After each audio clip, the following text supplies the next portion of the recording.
1 spoonful disappears cracked heels fast. Dry, cracked heels can be painful and make your feet look rough. Wearing sandals or going barefoot feels uncomfortable.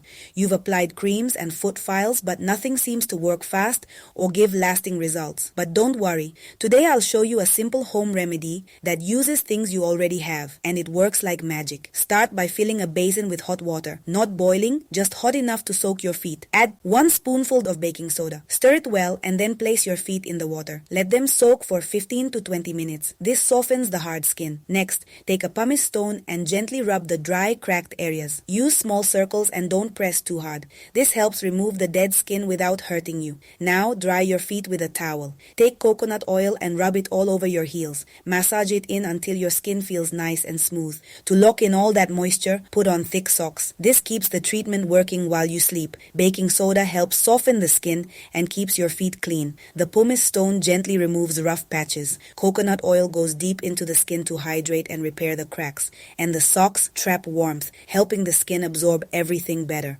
Repeat twice a week. You'll see your feet change fast, soft, smooth, and healthy looking.